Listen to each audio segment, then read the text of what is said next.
मैले अघिल्लो भिडियोमा भनेको थिएँ नेदरल्यान्ड र पोर्चुगलको लागि चाहिँ त्यहाँको गभर्नमेन्टले चाहिँ सिजनल भिसा खुलाउने भन्ने कुरा चाहिँ भएको छ, तर त्यसलाई आधिकारिक रूपमा पुष्टि भइसकेको छ। मतलब त्यसलाई वेबहरु मार्फत सार्वजनिक गरिसकेको छैन। त्यहाँ बुझ्दै गर्दा त्यहाँका साथीहरूले भन्नुभएको यहाँको गभर्नमेन्टले भनेको छ, तर कहिलेबाट ल्याउने के गर्ने भनेको चाहिँ ठ्याक्क जानकारी भइसकेको छैन। जानकारी भएपछि तपाईले गराउने छौं भन्ने कुरा आएको कारणले गर्दा त्यो सम्बन्धी भिडियो मैले बनाउँछु। मेरो भिडियोमा जोडिरहनु होला। हेलो नमस्ते, स्वागत छ तपाईलाई मेरो च्यानल जनशक नेटवर्कमा। नेपालमै तपाईको एजुकेसन भनेको शिक्षा लेभल कम भएकाले पनि महिनाको 50,000 भन्दा बढी कमाउन सक्छन्। यो कुरा तपाईलाई सुन्दै गर्दा कसरी यो फेक हो भने जस्तो लाग्न सक्छ हैन। तर कन्स्ट्रक्सन इन्डस्ट्रीजमा म आफै कन्स्ट्रक्सन व्यवसायी भएको कारणले गर्दा पनि होला, यो क्षेत्रमा भएका धेरै मेन पावरहरु चाहिँ हामीले स्किल मेन पावरहरु पाएका छैनौं र धेरै भन्दा धेरै काम गर्ने मेन पावरहरु हामी भारतबाट आएका मजदुरहरूलाई प्रयोग गर्न बाध्य भएका छौं। यदि तपाईले चाहिँ तपाईसित पढाइ लेखाइ कम छ भने पनि अथवा छैन भने पनि तपाईले विभिन्न सेक्टरमा चाहिँ नेपालमै राम्रै कमाइ गर्न सक्नुहुन्छ। जस्तै तपाईलाई हेभी इक्विपमेन्ट सम्बन्धी केही जानकारी छैन अथवा त्यो सम्बन्धी सिप छैन भने चाहिँ तपाईले चाहिँ तालिम दिनको लागि चाहिँ तपाईले सिटिभिटी तपाईले सुन्नु भकै होला हैन। पहिला के थियो भने सिटिभिटीले एउटा प्रक्रिया मात्रै पुर्याउने काम गर्थ्यो। त्यसमा राम्रोसी तपाईको सिकाइने चलन सिकाउने भने पनि त्यति दक्ष तरिकाले सिकिन्थेन। अहिले चाहिँ विभिन्न एनजीओ आईएनजीओहरुको कोर्डिनेट भएर चाहिँ सिटिभिटीले राम्रो किसिमको तालिम नै दिने गरेको छ। जस्तै तपाईको एउटा सानो एक्जाम्पल लिगौं, हामी सानो रोड रोलर अथवा ठुलो रोड रोलर कुनै पनि रोड रोलरलाई चाहिँ तपाईको चलाउन त्यति धेरै गाह्रो हुँदैन। अलिकति तपाई सिक्न त्यसलाई मेहनत गर्नु भयो भने चाहिँ त्यसको तपाईको मासिक आम्दानी भनेको तपाईको लगभग 40 देखि 50,000 को एराउन्डमा पर्न जान्छ।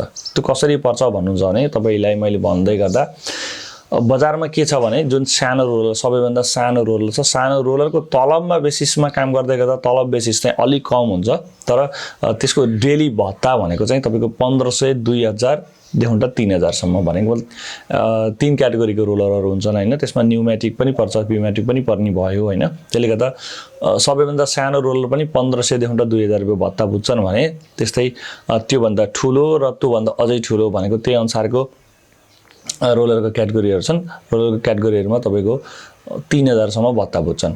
यो भत्ता बुझ्दै गर्दा त यो तपाईले जोक लाग्न सक्छ। यो अहिले हामीसित फ्याक्ट भन्दाखेरि कन्स्ट्रक्सन इन्डस्ट्रीजमा यो किसिमको मेन पावर एकदमै अभाव छ। त्यसले गर्दाखेरि चाहिँ एउटै व्यक्तिले 2-3 ठाउँ भ्याउनु पर्ने र भनेको समयमा चाहिँ अपरेटरहरु नपाउने यो समस्या छँदै छ। हुन त बजारमा धेरै नै छन् हेभी इक्विपमेन्ट ड्राइभरहरु हैन, अपरेटरहरु जस्तै एक्सकाभेटर चलाउने ब्याकलोडर चलाउनेहरु छन्। तर ब्याकलोडर र एक्सकाभेटर चलाउने धेरै भए पनि रोड रोलर भयो हैन। त्यस्तै तपाईको ग्रेडरको तपाईको मिनिमम भत्ता भनेकै तपाईको 3000 हुन्छ दिनको। यो तपाईलाई के लाग्न सक्छ भने भिडियो सुन्दै गर्दा यो म्याक्सिमम सिजन अफ सिजन हुन्छ हुनलाई चाहिँ हैन। तर केही समय अब अलिकति त्यो बर्खाको टाइममा चाहिँ अलि कम काम हुन्छ। जस्तै असारसम्म त काम जसो गरे नै हुन्छ नै हैन। साउन भदौको टाइममा चाहिँ अलिकति काम कम हुन्छ। त्यतिबेला तपाई स्यालेरी बेसमा मात्रै भर पर्नुपर्ने हुन्छ। तर अरु सिजनमा तपाईको इनिरमा राम्रै कमाइ हुन्छ। जस्तै ग्रेडर तपाईलाई मैले भने ग्रेडरको भत्ता पनि तपाईको 3000 प्लस नै हुन्छ। त्यस्तै तपाई हामीसित पेवर अपरेटर त छँदै छैन भन्दा पनि हुन्छ हैन। यसको लागि पनि एका दुई मान्छेहरु पाउँछ। प्रशस्त मान्छे नहुनु पेवर अपरेटरले त तपाईको दिनको 5000 भन्दा प्लस लिनेछन् हैन। यदि तपाईले त्यो पेशाहरु सिक्न चाहनु भयो भने चाहिँ तपाई एक्लैलाई आवेदन दिनलाई चाहिँ अलिकति समस्या पर्छ। यदि एक्लै हुनुहुन्छ, तपाई सिंगल हुन चाहनुहुन्छ भने तपाईको नजिकको कन्स्ट्रक्सन कम्पनीहरुमा चाहिँ अलिकति हेभी ठुलो कन्स्ट्रक्सन कम्पनीहरुमा चाहिँ तपाईले जोइन गर्न सक्नुहुन्छ। ठुलो कन्स्ट्रक्सन कम्पनीमा गएर म यो क्षेत्रमा एकदम नियमित रूपमा काम गर्छु भन्ने भयो भने तपाईले त्यहाँ सिक्न सक्नुहुन्छ। र यदि अलिकति ग्रुपमा हुनु भयो भने तपाईले सिटिभिटी अथवा हेभी इक्विपमेन्ट अथवा निर्माण व्यवसाय महासंघ जिल्ला निर्माण व्यवसाय संघहरुमा कोर्डिनेट गरेर चाहिँ हामीलाई किसिमको तालिम चाहियो भने चाहिँ विभिन्न संस्थाहरुले दिन्छन्। सिटिभिटीले विशेष गरी यो किसिमको तालिम दिन्छ। तालिम दिँदै गर्दा तपाईको हातमा सिप भयो भने तपाईलाई काम गर्न कुनै पनि समस्या छैन। यसको लागि कुनै एजुकेसन योग्यता पर्दैन। तर त्यसको लागि तपाईले लाइसेन्स नै निकाल्नु पर्ने हुन्छ। लाइसेन्स भनेको काम गर्दै जाँदा काम गर्ने फिल्डबाटै निस्किन सजिलो हुन्छ। त्यति धेरै गाह्रो हुँदैन र लाइसेन्सको खर्च पनि त्यति ठूलो आउँदैन। तपाईँ यो मिक्सर अपरेटर जुन प्रिमिक्स गर्दै गर्दा चलाउने अपरेटरहरू हुन्छ त्यो अपरेटर पनि हामीले नेपाली नै पाइँदैन, त्यसको लागि भारतबाटै आएका हुन्छन् होइन। अब हो त्यसमा थोरै एउटा के चाहिँ हुनसक्छ नि, तपाईँको 365 दिनमा 365 दिनै नचल्न सक्छ।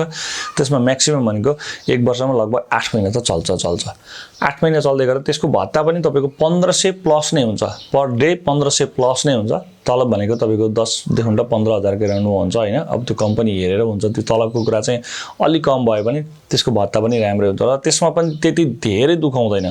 तपाईँको काम गर्न एक दिन लगन तरिकाले काम गर्नुभयो भने त्यसको लागि कुनै लाइसेन्स चाहिँदैन, कुनै योग्यता चाहिँदैन।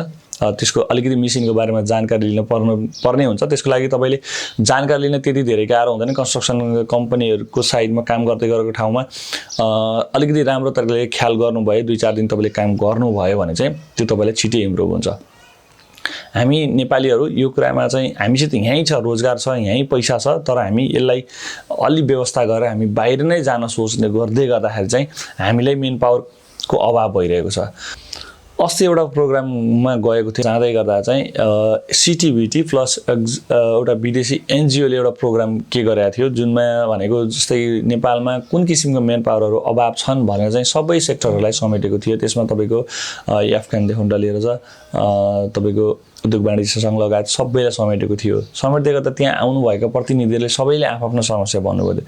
कृषिमै तपाईँको काम गर्ने राम्रो मेन पावरलाई 40,000 भन्दा माथि चाहिँ कमाइ हुँदो रहेछ र तर नेपालमा त्यो किसिमको स्किल लेभल मेन पावर पाइँदो रहेछ। त्यसले गर्दा सामान्य आयो एकदमै त्यो टेक्नोलोजीतिर सिक्न भन्दा पनि एकदम सिम्पल काम गर्यो, त्यो दिन चारे मात्रै चार्ने र अलिकति जान्ने भइसकेपछि विदेशै जाने जुन परम्परा छ त्यो कुरा चाहिँ एकदम सुनाउनु भएको थियो त्यहाँ उपस्थित प्रतिनिधिहरूले। त्यसले गर्दा कृषि क्षेत्रमा पनि राम्रो, जस्तै तपाईँको नर्सरीहरू खुलेका हुन्छन्, नर्सरीहरूमा चाहिँ त्यो किसिमको मेन पावरहरूको आवश्यकता हुँदो रहेछ। होटल लाइनहरूमा त्यस्तै हुँदो रहेछ। होटल लाइनहरूमा पनि तपाईँको राम्रो स्किल मेन पावरहरूलाई चाहिँ राम्रै स्यालेरी दिएर राख्ने चलन रहेछ, किनभने त्यो किसिमको मेन पावरहरू हामीकोमा पाइँदो रहेछ। त्यसको लागि एकदमै धेरै होटल व्यवसायले चाहिँ एकदम कोअर्डिनेट गरेको हुँदो रहेछ र अलिकति केही सिक्यो भने त्यो बाहिरै जाने चलन रहेछ। त्यसले गर्दा त्यो क्षेत्रमा पनि तपाईँको त्यति धेरै एजुकेसन परेन, तपाईँ त्यो काम गर्न सक्नुहुनेछ। र नेपालमै तपाईँले बुझ्नुभयो, तपाईँले भिडियो हेर्दै गर्दा तपाईँलाई केही कुरा जानकारी छैन भने तपाईँले सम्पर्क गर्न सक्नुहुन्छ। म तपाईँलाई त्यस्तो ठाउँ कनेक्ट गराइदिन सक्छु जुन कि तपाईँले ट्रेनिङहरू लिन सक्नुहुन्छ। सिटिभिटीले तपाईँलाई ट्रेनिङ लिँदा तपाईँसित पैसा पनि लिँदैन। ग्रुपमा हुनुभयो भने अझै राम्रो, तिनीहरूले ट्रेनिङ दियो भने त्यो ट्रेनिङको धेरै नै भ्यालुएबल हुन्छ होइन। र हामीसित एउटा एकदम तितो सत्य भन्दै गर्दा हामीसित पर्फेक्ट रूपमा काम गर्ने चाहिँ इलेक्ट्रिसियन र प्लम्बिङ पनि छैन। यो भनेको पनि हामीसित बाहिरबाट नै आउँछन्, भनेको मतलब छिमेकी राष्ट्र भारतबाट नै आउँछन्। हामीसित नेपालमा हुँदै नभएको होइन, तर एकदमै नगर्ने मात्रामा छन्। र भारतीय कामदारहरूलाई काम गराउन जुन सजिलो छ र नेपाली कामदार पाउनै गाह्रो छ, पाइहाल्यो भने अलिकति काम गराउन अलिक गाह्रो छ। त्यसले गर्दा तपाईँले राम्रो तरिकाले ड्रइङमा बसेर काम गर्न जान्नुभयो भने चाहिँ प्लम्बिङ इलेक्ट्रिसियनमा पनि नेपालमा राम्रो पैसा कमाउन सकिन्छ। यसले गर्दा तपाईँसित केही कुरा क्षमता छैन भनेर पछि चाहिँ नपर्नु। केही काम गर्छु भन्ने सोच तपाईँमा छ भने चाहिँ तपाईँले काम गर्न सक्नुहुन्छ। जस्तै अपरेटरहरूको मैले कुरा भने होइन, जस्तै रोलर अपरेटर, ग्रेडर अपरेटर होइन, पेवर अपरेटर भयो, मिक्सर अपरेटर भयो, तपाईँको प्लम्बिङ राम्रो गर्ने खालको भयो। यस्तै तपाईँको कार्पेन्टर पनि हामीसित दक्ष खालको कार्पेन्टर छैन, जो अलिअलि जान्नुभएको छ, उहाँले आफैले आफ्नो पसल खोल्नु भएको छ होइन।